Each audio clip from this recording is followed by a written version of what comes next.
বিশ্বজুড়ে পালিত মে দিবসের সমাবেশগুলো এবার শুধু শ্রমিক অধিকার আন্দোলনে সীমাবদ্ধ থাকেনি, অনেক জায়গায় তা রাজনৈতিক বিক্ষোভে রূপ নিয়েছে।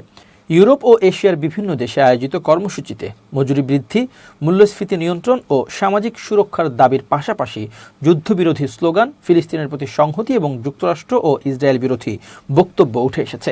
শুক্রবার Paris, Madrid, Istanbul, Munich, London, Manila ও সিউল সহ বিভিন্ন শহরে হাজারো হাজারো মানুষ রাস্তায় নামেন। বিক্ষোভকারীদের অনেকে জীবনযাত্রার ব্যয় বৃদ্ধি ও অর্থনৈতিক সংকটের জন্য মধ্যপ্রাচ্যের যুদ্ধ, যুক্তরাষ্ট্রের পররাষ্ট্রনীতি এবং পুঁজিবাদী ব্যবস্থাকে দায়ী করেন।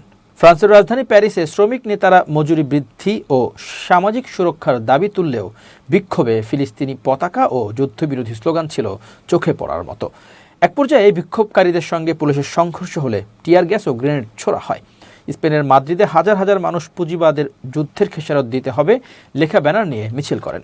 সেখানে মার্কিন প্রেসিডেন্ট ডোনাল্ড ট্রাম্প ও ইসরায়েলের প্রধানমন্ত্রী বেনিয়ামিন নেতানিয়াহুর কড়া সমালোচনা করা হয়। জার্মানির মিউনিখে উগ্র বামপন্থী বিক্ষোভকারীদের ছত্রভঙ্গ করতে পুলিশ লাঠিচার্জ করে। তুরস্কের ইস্তাম্বুলে ঐতিহাসিক তাকসিম স্কয়ারে যাওয়ার চেষ্টা করলে বামপন্থী দলগুলোর কর্মীদের সঙ্গে পুলিশের সংঘর্ষ হয়। ফিলিপাইনের রাজধানী ম্যানিলায় মার্কিন দূতাবাসের সামনে বিক্ষোভকারীরা জ্বালানি ও নিত্যপণ্যের দাম কমানোর পাশাপাশি মধ্যপ্রাচ্যে যুদ্ধ বন্ধের দাবি জানান। সেখানে ট্রাম্প, নেতানিয়াহু এবং ফিলিপাইনের প্রেসিডেন্ট ফার্দিনান্দ মার্কোস জুনিয়রকে 3 মাথাওয়ালা দানব হিসেবে দেখিয়ে কুশপুত্তলিকা প্রদর্শন করা হয়।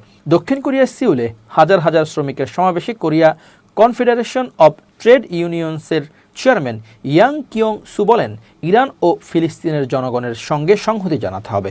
বিশ্লেষকদের মতে 2026 সালের মে দিবস দেখিয়ে দিল শ্রমিক অধিকার আন্দোলনের রাজপথ এখন আন্তর্জাতিক ভূরাজনীতি ও আদর্শিক সংঘাতের বড় মঞ্চে পরিণত হয়েছে।